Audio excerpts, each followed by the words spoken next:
মানুষকে দুনিয়া দুনিয়া দুনিয়ার দিকে ফোকাস করেছে। দেখেন না, এখন ফ্লাইওভারে দাঁড়াবেন, দেখবেন মানুষ ছুটছে, সারাদিন ছুটছে কিসের পিছনে? পরকাল, দুনিয়ার পিছনে। অল্প কিছু মানুষ আছে যারা একটু ধর্মান্ধ টাইপের নাকি, তারা ছোটে ধর্মের দিকে।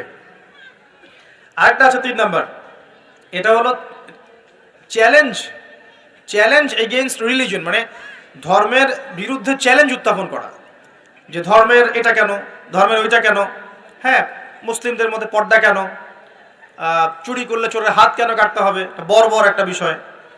তারপরে ইসলামে বহু বিবাহ কেন, ঠিক আছে, তারপরে বিয়ের এক্স্যাক্ট কোনো বয়স নাই কেন, মানে এই যে কনসেপ্ট থ্রো করছে না, এগুলো চ্যালেঞ্জ, রিলিজিয়নকে চ্যালেঞ্জ করা, এই দর্শনটা ছড়িয়ে দেওয়া হয়েছে বিগত 100 বছরে। এই তথ্যটা আপনাকে জানিয়ে দিলাম, ইনশাআল্লাহ আপনাদের স্টাডির ক্ষেত্রে কাজে দিবে। প্রিয় ভাইয়েরা, আজকে রাত্রে ঘুমানো থেকে শুরু করে দেন রাসূলুল্লাহ সাল্লাল্লাহু আলাইহি ওয়াসাল্লামের সুন্নাহর উপর আমল করা। পারা যাবে ইনশাআল্লাহ। প্রথমে সূরা মুলক, তারপরে আপনি পড়বেন সূরা ফালাক, নাস, ইখলাস 3 বার 3 বার 3 বার, মোট 9 বার। এবং প্রত্যেক 3 বার শেষ হলে আপনি দু হাতকে একত্রিত করে ফু দিয়ে নিজের মাথা থেকে নিয়ে যতদূর পর্যন্ত পারেন মাসাহ করবেন। ইনশাআল্লাহ রাত্রেবেলা আপনাকে কোনো দৃশ্য অদৃশ্যের ক্ষতি স্পর্শ করবে না ইনশাআল্লাহ। ঘুমের মধ্যে অনেক সমস্যা হয় না অনেকের, ওই যে বলে বোবা ধরে, দুঃস্বপ্ন দেখেন, হ্যাঁ ভয় পান, আছে না এগুলো সমস্যা? এই সব সমস্যার সমাধান কি মেডিকেল সায়েন্স করতে পারে? যাবেন একটা অ্যান্টি ডিপ্রেশন ওষুধ দিয়ে দিবে, অথবা একটা ঘুমের ওষুধ দিয়ে দিবে, ঘুমান। কিন্তু সব সমস্যার সমাধান কে করতে পারে? আল্লাহ পাক পারেন ইনশাআল্লাহ। এগুলো নিঃসন্দেহে কোনো না কোনো ভিত্তি এবং পিছনের একটা ব্যাখ্যা আছে, যেটা হয়তো আমাদের নাও জানা থাকতে পারে, হতে পারে না? সব জ্ঞান কি আমাদের আছে? আচ্ছা, সব জ্ঞান যে আমাদের নাই, একটা এক্সাম্পল দিই, জাস্ট একটা এক্সাম্পল দিই। আমাদের শরীরে কি আত্মা আছে? আছে না নাই?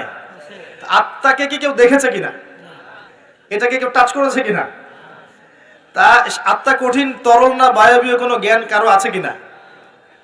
এখন একজন মানুষ মৃত, একজন মানুষ জীবিত, উভয়ের মাঝখানে পার্থক্যটাই তো হচ্ছে আত্মা।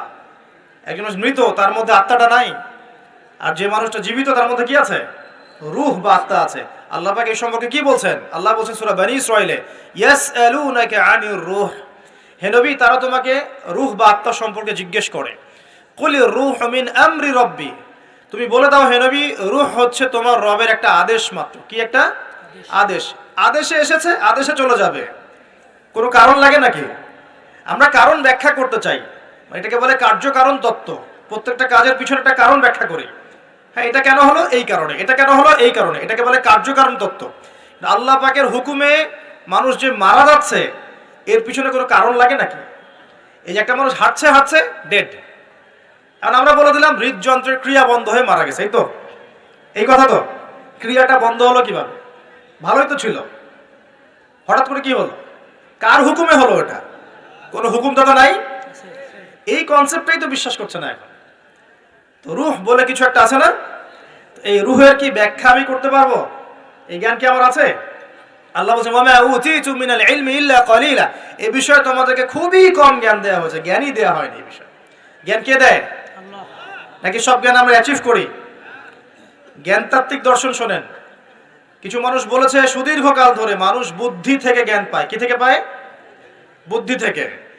আবার কিছু মানুষ বলেছে মানুষ অভিজ্ঞতা থেকে জ্ঞান পায়। কি থেকে? অভিজ্ঞতা। অভিজ্ঞতা হয়েছে জ্ঞান পেয়েছেন, আগে জানতেন না এখন জানছেন। এখানে বিষয়টা কি, এর চূড়ান্ত বক্তব্যটা কি? চূড়ান্ত বক্তব্য দিয়েছে ইসলাম। ইসলাম বলছে ওয়াকুলিল হাক্কু মির রাব্বিকুম, হক বা সত্য রবের পক্ষ থেকে আসে। সূরা বাকারায় আছে ওয়াআল্লামা আদামাল আসমাআ কুল্লাহা, আল্লাহ পাক আদম আলাইহিস সালামকে সমস্ত নাম শিক্ষা দিয়েছেন। সূরা আলাকায় আছে আল্লামাল ইনসান মা লাম ইয়ালাম, মানুষকে সেই জ্ঞান শিক্ষা দিয়েছেন যা মানুষ জানতো না। তা জ্ঞানকে শিক্ষা দিয়েছেন আল্লাহ। জ্ঞানকে শিক্ষা দিয়েছেন আল্লাহ। তাহলে জ্ঞান কার পক্ষ থেকে আসে? এখানে একটা কথা মনে রাখবেন, আপনার যদি অনেক বড় ডিগ্রি সার্টিফিকেটও থাকে, যদি হৃদয়টা পরিচ্ছন্ন না হয়, হৃদয়ে নূর না থাকে, আল্লাহর মারিফত বসিরা না থাকে, তাহলে কিন্তু আল্লাহর পক্ষ থেকে জ্ঞান পাওয়া খুব ডিফিকাল্ট।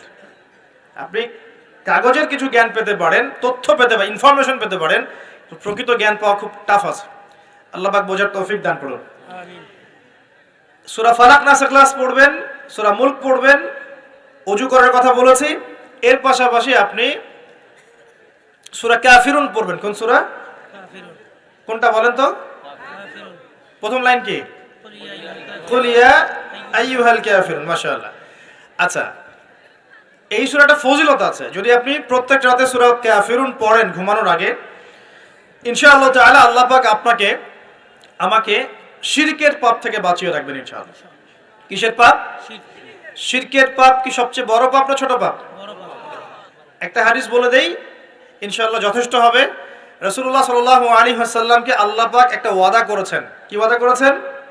আল্লাহ পাক বলছেন মেরাজের রাতে, হে নবী মুহাম্মদ সাল্লাল্লাহু আলাইহি ওয়াসাল্লাম, তোমার উম্মতের মধ্যে কোনো ব্যক্তি যদি, তোমার উম্মতের মধ্যে যে কোনো ব্যক্তি যদি আসমান জমিন সমান পাপ নিয়ে আমার সামনে হাজির হয়, কিন্তু আমার সাথে কাউকে শরিক করেনি, শিরকের পাপ নাই, আমি আল্লাহ তার সামনে আসমান জমিন সমান গুনাহ, আসমান জমিন সমান ক্ষমা নিয়ে হাজির হব।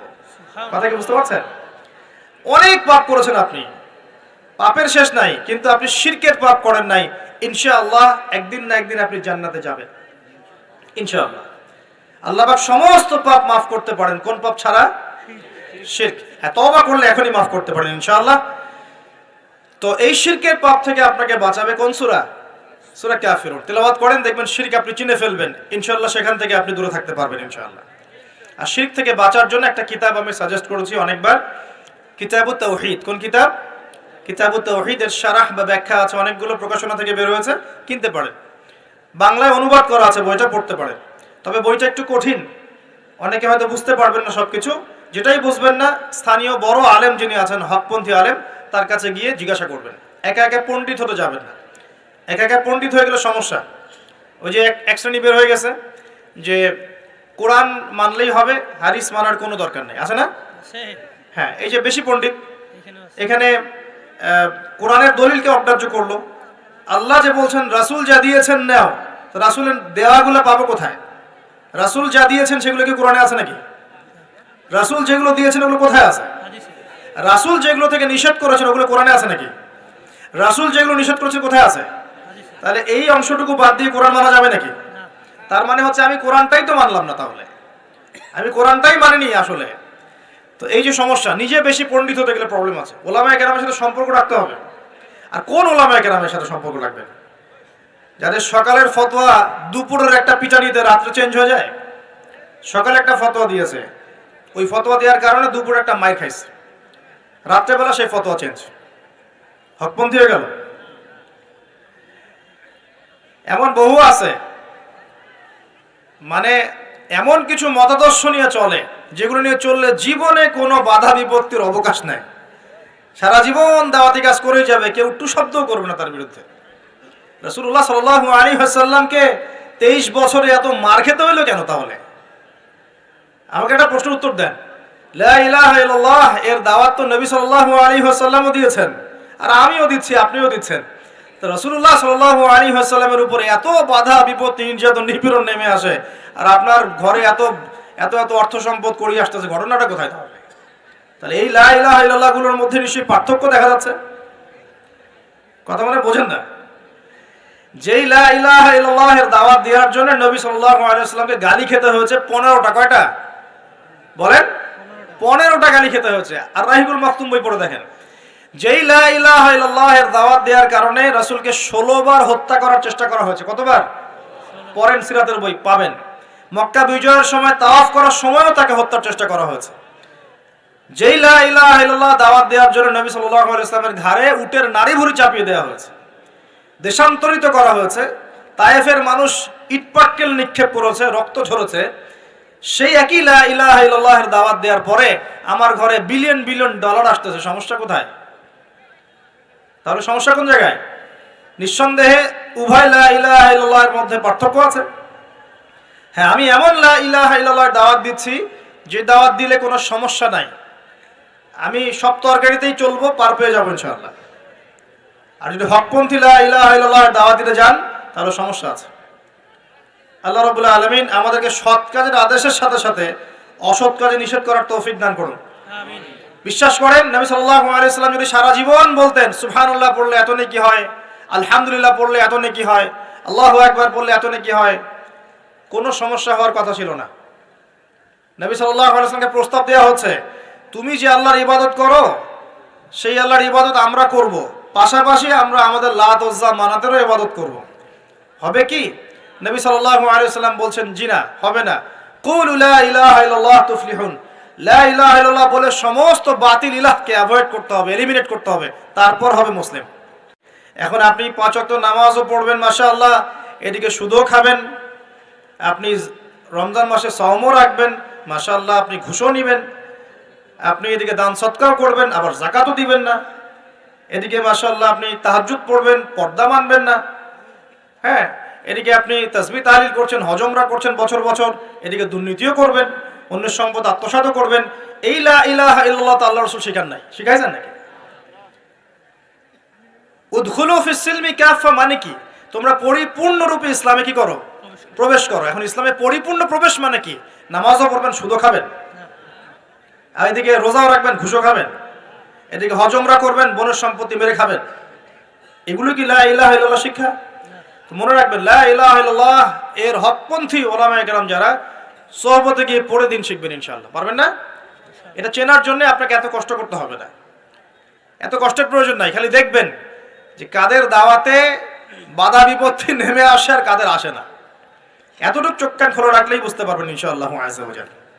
এই জন্য একজন মজলুম বলেছিলেন যে তাকে মৃত্যুর সময় বলা হচ্ছে কালিমা পড়েন। কি পড়েন? কালিমা পড়েন। সে বলছে যে আমাকে কোন কালিমা পড়তে বলছে? যে কালিমা তোমরা পড়ছো সেই কালিমা পড়ার পর তোমাদের রুটি রুজির ব্যবস্থা হচ্ছে, আর আমি যে কালিমাটা পড়েছি এই কালিমার জন্য তুমি এসেছো আমার গলায় আজকে ফাঁসির কাষ্ট ঝোলাতে। এই হচ্ছে অবস্থা। প্রিয় ভাইরা, দুনিয়ার জীবনটা চূড়ান্ত নয়, এখানে সফল হতে হলে একটা আয়াতেই যথেষ্ট আপনার জন্য। আজকে রাসূল যা দিয়েছেন নিয়ে নেন, যা দেন নাই ছেড়ে দেন, যা নিষেধ করেছেন ছেড়ে দেন, ব্যাস, আর কিচ্ছু করতে হবে না।